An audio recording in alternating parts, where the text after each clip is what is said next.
¿Qué tal chicos? Muy buenas, bienvenidos nuevamente al canal, mi nombre es Luis y vamos a leer el capítulo 3. En realidad yo lo estoy reenumerando como capítulo 11.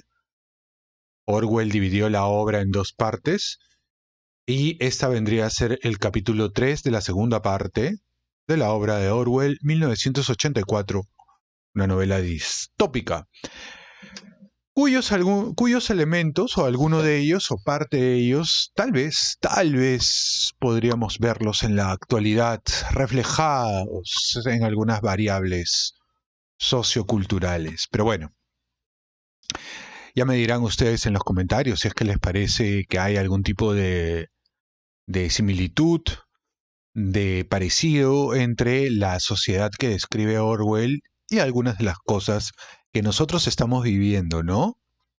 Como un gran hermano que te vigila.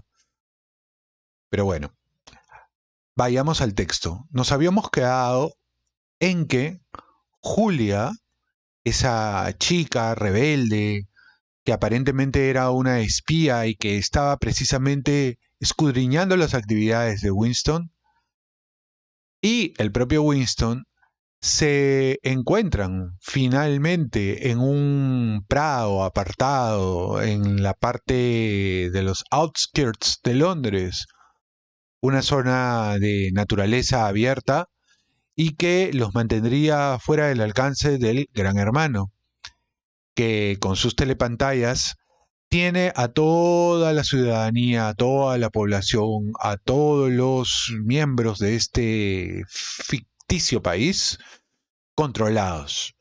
Cada movimiento, cada gesto, cada conducta es milimétricamente controlada por los miembros del partido y específicamente por el Gran Hermano. Por eso es que a Julia se le ocurrió llevarse a Winston hacia ese lugar apartado para dar rienda suelta al amor en todas sus manifestaciones.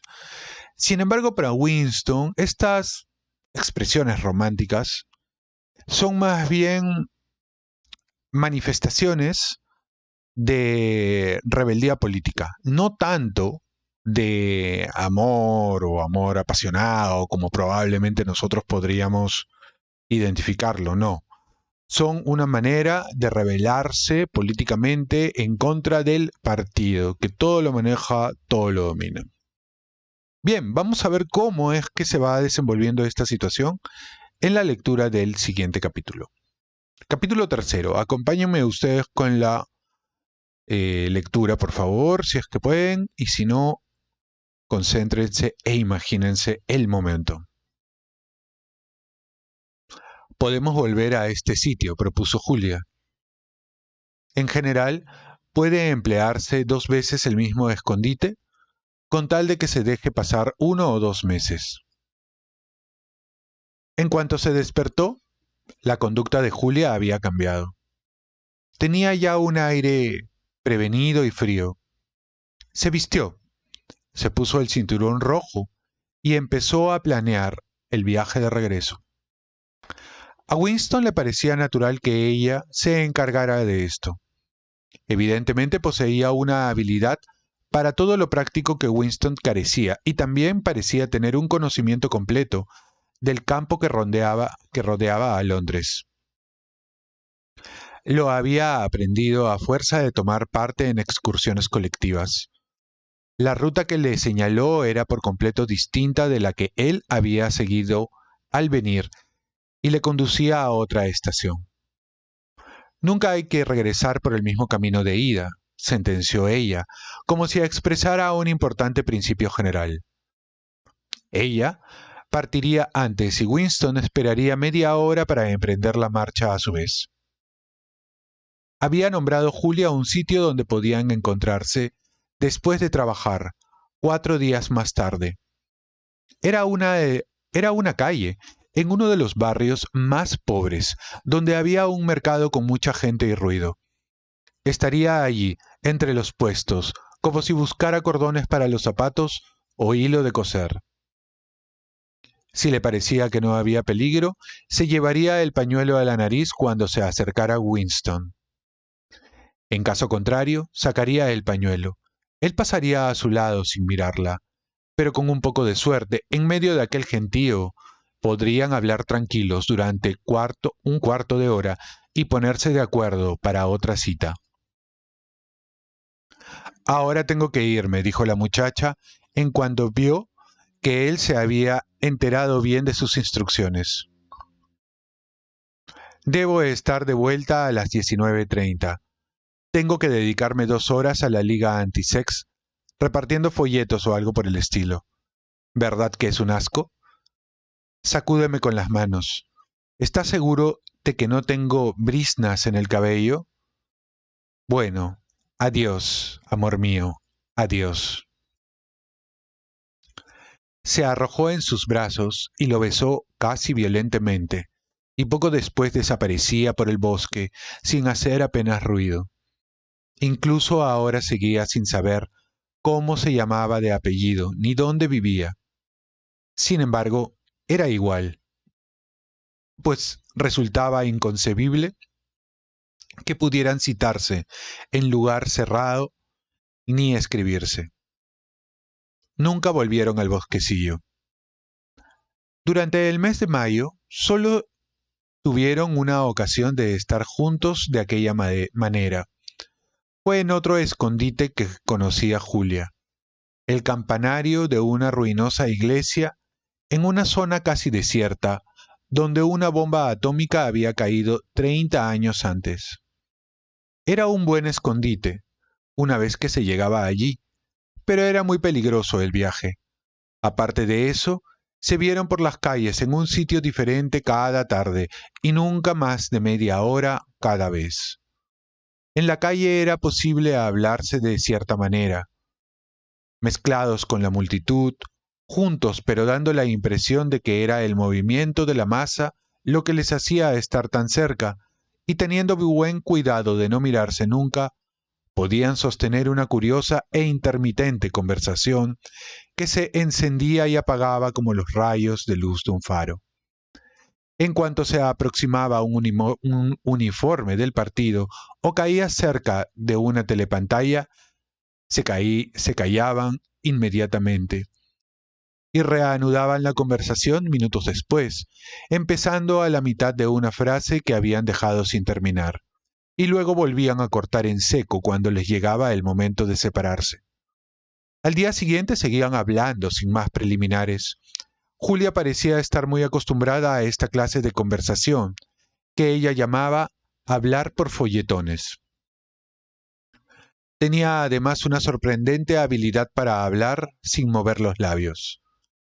Una sola vez, en todo un mes de encuentros nocturnos, consiguieron darse un beso. Pasaban en silencio por una calle. Julia nunca hablaba cuando estaba lejos de las calles principales, y en ese momento oyeron un ruido ensordecedor. La tierra tembló y se oscureció la atmósfera. Winston se encontró tendido al lado de Julia, magullado y con un terrible pánico. Una bomba cohete había estallado muy cerca. De pronto se dio cuenta de que tenía junto a la suya la cara de Julia. Estaba palidísima, hasta los labios los tenía blancos.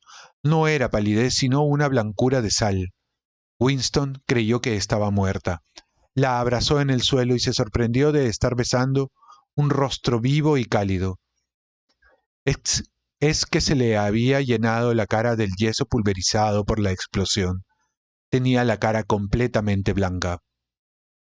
Algunas tardes, a última hora, llegaban al sitio convenido y tenían que andar a cierta distancia uno del otro, sin dar la menor señal de reconocerse, porque había aparecido una patrulla por una esquina o volaba sobre ellos un autogiro. Aunque hubiera sido menos peligroso verse, siempre habrían tenido la dificultad del tiempo. Winston trabajaba 60 horas a la semana y Julia todavía más. Los días libres de ambos variaban según las necesidades del trabajo y no solían coincidir. Desde luego, Julia tenía muy pocas veces una tarde libre por completo. Pasaba muchísimo tiempo asistiendo a conferencias y manifestaciones. distribuyendo propaganda para la Liga Juvenil Antisex, preparando banderas y estandartes para la Semana del Odio, recogiendo dinero para la campaña del ahorro y en actividades semejantes.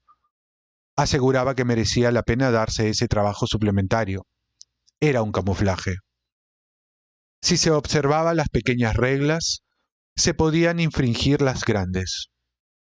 Julia indujo a Winston a que dedicara otra de sus tardes como voluntario en la fabricación de municiones, como solían hacer los más entusiastas miembros del partido. De manera que una tarde, cada semana se pasaba Winston 4 horas de aburrimiento insoportable, atornillando 2 pedacitos de metal que probablemente formaban parte de una bomba. Este trabajo en serie lo realizaba en un taller donde los martillazos se mezclaban espantosamente con la música de la telepantalla.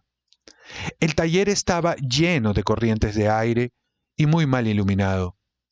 Cuando se reunieron en las ruinas del campanario, llenaron todos los huecos de sus conversaciones anteriores. Era una tarde achicharrante. El aire del pequeño espacio sobre las campanas era ardiente e irrespirable y olía de un modo insoportable a palomar. Allí permanecieron varias horas sentados en el polvoriento suelo, levantándose de cuando en cuando uno de ellos para asomarse cautelosamente y asegurarse de que no se acercaba nadie. Julia tenía 26 años, vivía en una especie de hotel con otras 30 muchachas. Siempre el hedor de las mujeres, como las odio, comentó, y trabajaba como él había adivinado en las máquinas que fabricaban novelas en el departamento dedicado a ello. Le distraía su trabajo, que consistía principalmente en manejar un motor eléctrico poderoso, pero lleno de resabios. No era una mujer muy lista, según su propio juicio, pero manejaba hábilmente las máquinas. Sabía todo el procedimiento para fabricar una novela, desde las directrices generales del comité inventor hasta los toques finales que daba la brigada de repaso. Pero no le interesaba el producto terminado, no le interesaba leer. Consideraba los libros como una mercancía, algo así como la mermelada o los cordones para los zapatos. Julia no recordaba nada anterior a los años 60. Julia no recordaba nada anterior a los años 60 y tantos, y la única persona que había conocido que le hablase de los tiempos anteriores a la Revolución era un abuelo que había desaparecido cuando ella tenía 8 años. En la escuela había sido capitana del equipo de hockey y había ganado durante 2 años seguidos el trofeo de gimnasia. Fue jefe de sección en Los Espías y secretaria de una rama de la Liga de la Juventud antes de afiliarse a la Liga Juvenil Antisex. Siempre había sido considerada como persona de absoluta confianza. Incluso, y esto era señal infalible de buena reputación, la habían elegido para trabajar en Pomosec, la subsección del departamento de novela, encargada de fabricar pornografía barata para los proles.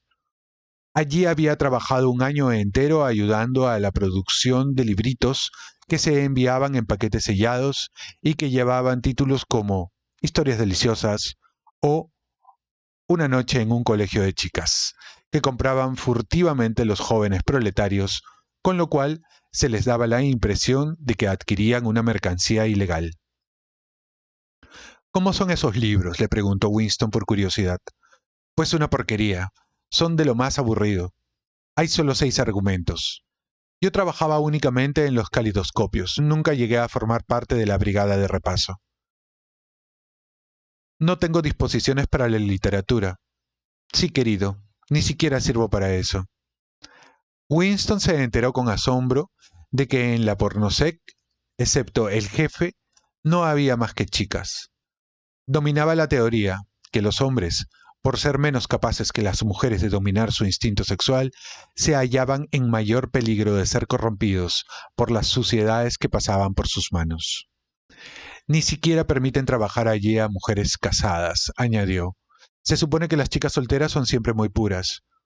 Aquí tienes, por lo pronto, una que no lo es. Julia había tenido su primer asunto amoroso a los 16 años con un miembro del partido de 60 años, que después se suicidó para evitar que lo detuvieran.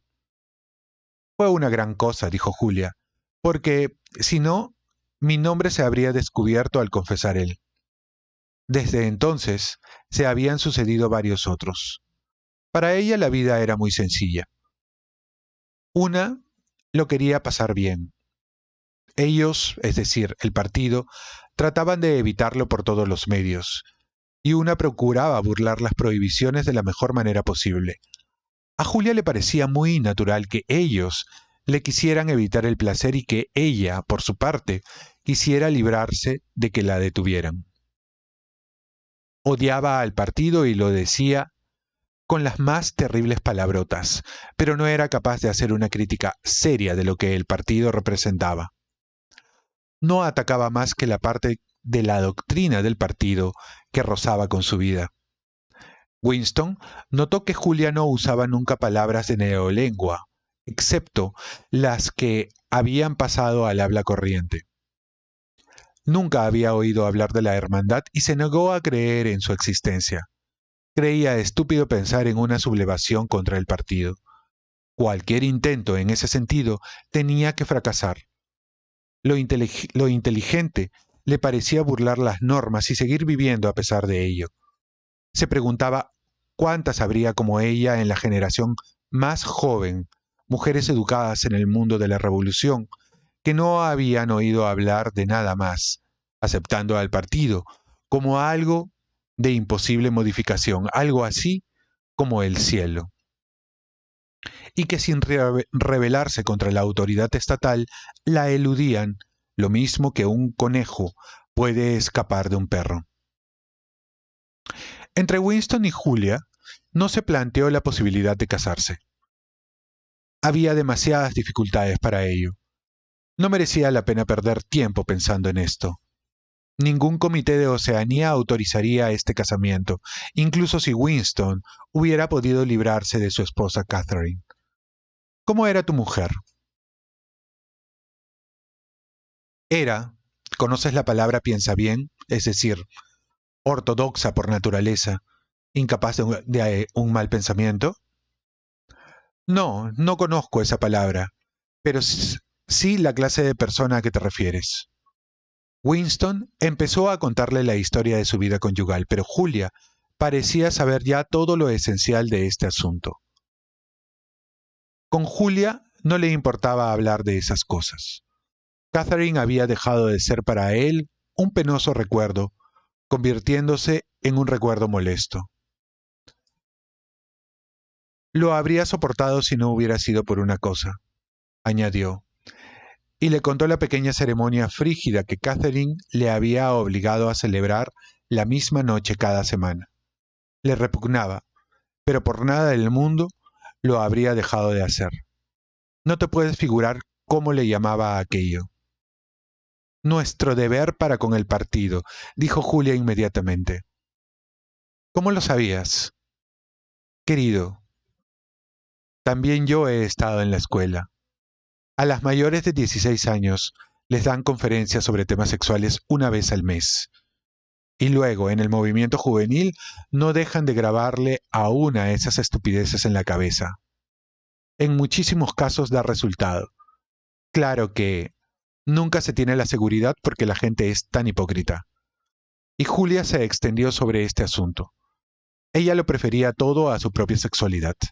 A diferencia de Winston, entendía perfectamente lo que el partido se proponía con su puritanismo sexual. Lo más importante era que la represión sexual conducía a la histeria, lo cual era deseable, ya que se podía transformar en una fiebre guerrera y en adoración del líder. Ella lo explicaba así.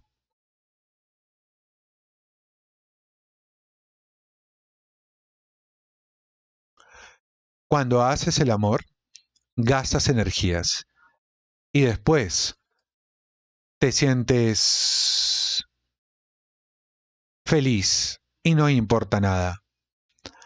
No pueden soportar lo que te sientas así. Quieren que estés a punto de estallar de energía todo el tiempo. Todas estas marchas arriba y abajo, vitoreando y agitando banderas, no es más que sexo agriado. Si eres feliz dentro de ti mismo, ¿por qué te ibas a excitar por el Gran Hermano y el plan trienal y los 2 minutos de odio y todo el resto de su porquería? Esto era cierto, pensó él. Había una conexión directa entre la castidad y la ortodoxia política. ¿Cómo iban a mantenerse vivos el miedo y el odio y la insensata incredulidad que el partido necesitaba si no se embotellaba algún instinto poderoso para usarlo después como combustible? El instinto sexual era peligroso para el partido, y éste lo había utilizado en provecho propio. Habían hecho algo parecido con el instinto familiar. La familia no podía ser abolida, es más, se animaba a la gente a que amase a sus hijos casi al estilo antiguo. Pero por otra parte los hijos eran enfrentados sistemáticamente contra sus padres, y se les enseñaba a espiarlos y a denunciar sus desviaciones. La familia se había convertido en una ampliación de la policía del pensamiento. Era un recuerdo por medio del cual todos se hallaban rodeados, noche y día, por delatores que les conocían íntimamente. De pronto se puso a pensar otra vez en Catherine. Esta lo habría denunciado a la policía del pensamiento con toda seguridad si no hubiera sido demasiado tonta para descubrir lo herético de sus opiniones.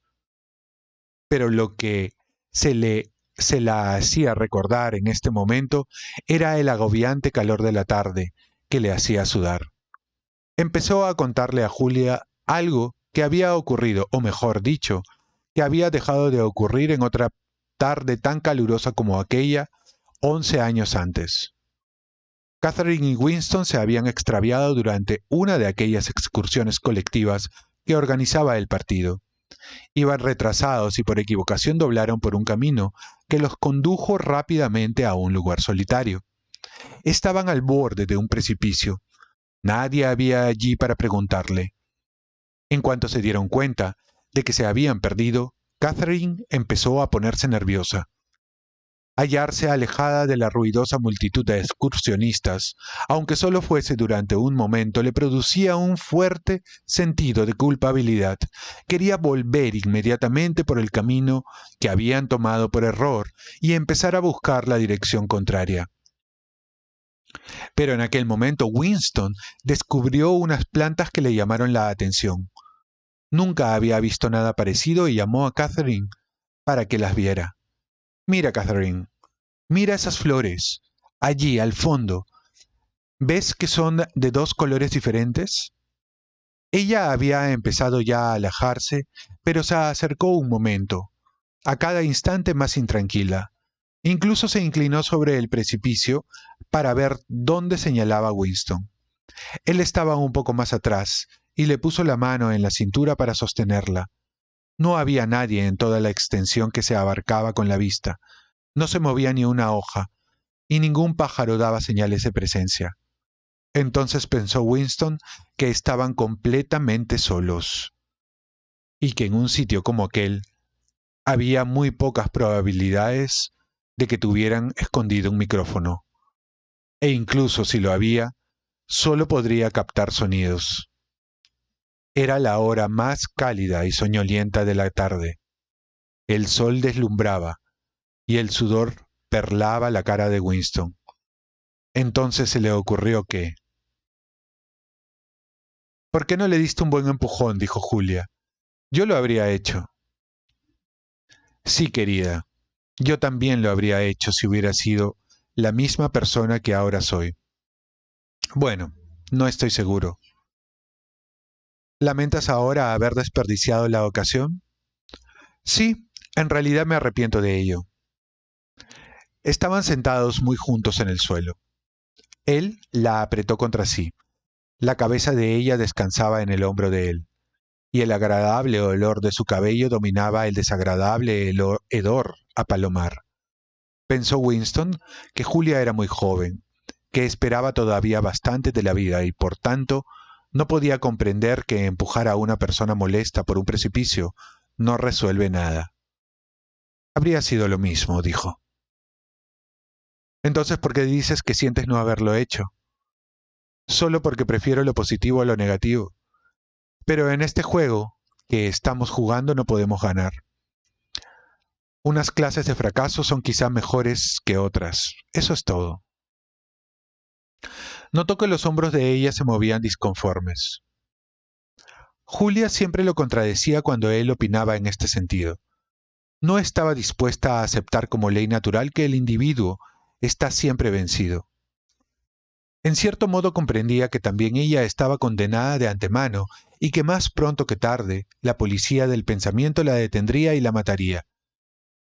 Pero por otra parte de su cerebro creía firmemente que cabía la posibilidad de construirse un mundo secreto donde vivir a gusto. Solo se necesitaba suerte, astucia y audacia. No comprendía que la felicidad era un mito, que la única victoria posible estaba en un lejano futuro, mucho después de la muerte. Y que desde el momento en que mentalmente le declaraba una persona la guerra al partido, le convenía considerarse como un cadáver ambulante. Los muertos somos nosotros, dijo Winston. Todavía no hemos muerto, replicó Julia prosaicamente. Físicamente todavía no, pero es cuestión de 6 meses, un año, quizás 5. Le temo a la muerte. Tú eres joven y por eso mismo quizá le temas a la muerte más que yo. Naturalmente haremos todo lo posible por evitarla lo más que podamos. Pero la diferencia es insignificante. Mientras que los seres humanos sigan siendo humanos, la muerte y la vida vienen a ser lo mismo. Ah, tonterías. ¿Preferirías dormir conmigo o con un esqueleto? ¿No disfrutas estar vivo? ¿No te gusta sentir esto soy yo, esta es mi mano, esto mi pierna, soy real, sólida, estoy viva? ¿No te gusta? Ella se dio la vuelta y apretó su pecho contra él. Podía sentir sus senos maduros pero firmes, a través de su mono. Su cuerpo parecía traspasar su juventud y vigor hacia él. Sí, me gusta, dijo Winston. No hablemos más de la muerte. Y ahora escucha, querido. Tenemos que fijar la próxima cita. Si te parece bien, podemos volver a aquel sitio del bosque. Ya hace mucho tiempo que fuimos. Basta con que vayas por un camino distinto. Lo tengo todo preparado. Tomas el tren, pero lo mejor será que te lo dibuje aquí. Y tan práctica como siempre, amasó primero un cuadrito de polvo y con una ramita de un nido de palomas empezó a dibujar un mapa sobre el suelo. Muy bien, hemos llegado al final del capítulo 3 de la segunda parte de 1984, el episodio número 11 en la contabilidad que yo estoy haciendo. Podemos ver que ambos ya han llegado, Julia y Winston han llegado a un nivel de compenetración muy profundo. Sin embargo, también es cierto que hay algunos puntos de vista que Julia no comparte con Winston. El miedo a la muerte, el miedo a la vida, el pesimismo que mantenía Winston y sin embargo el optimismo vital, energético que tiene Julia, quien además es bastante más práctica, más prosaica en algunos sentidos, más utilitarista en otros. Y a Winston esto le empieza, no sé si a generar algún tipo de atracción, nota que hay diferencias entre ellos, pero también siente que ella le empieza como que a enviar energía, ¿no? Porque Winston era bastante, al inicio de la novela, era bastante autómata, era bastante conformista, era bastante menos optimista o apegado a algún tipo de esperanza. Sin embargo, mientras va avanzando la trama, mientras va avanzando la historia, empieza a tener una actitud más crítica, aun cuando mantiene esta mirada lúgubre de la sociedad. En cambio, Julia, siendo más joven, más práctica, más habilidosa, le empieza a transmitir esta energía, esta espontaneidad, tal vez por su juventud, pero también seguramente por el mismo hecho de ser ella rebelde. Yo creo que ahí está, y ahí está un poco el kit del asunto, en el sentido de por qué él se siente atraído por ella. A diferencia de Catherine, su esposa, y él lo menciona en este capítulo, una tipa más bien aburrida, ortodoxa, mecánica, volcada totalmente al partido más que a la relación, ¿no? A la relación matrimonial que tenían. Este capítulo también nos habla de la manera como el partido usa las relaciones sexuales entre la gente, esta suerte de represión o de puritanismo utilizado para luego reconducir esa energía hacia el fanatismo partidario. Este es un poco lo que se puede leer en el discurso o en el diálogo tanto de Winston como de Julia. Bien, espero que les haya gustado este video y espero que les haya hecho también un poco pensar toda esta dinámica política que hay alrededor de esta pareja que recién se está empezando a conocer y que encuentra una serie de vericuetos para poderse encontrar de manera furtiva, cosa que supongo también le agrega un poco de emoción al tema, ¿no? Suscríbanse al canal si no están suscritos. Compartan este video con aquellas personas que les puede interesar la literatura y la lectura de este tipo de libros. Déjenme sus comentarios, denme un like y nos vemos en el siguiente video. Conmigo, hasta la próxima. Paz y bien, chicos.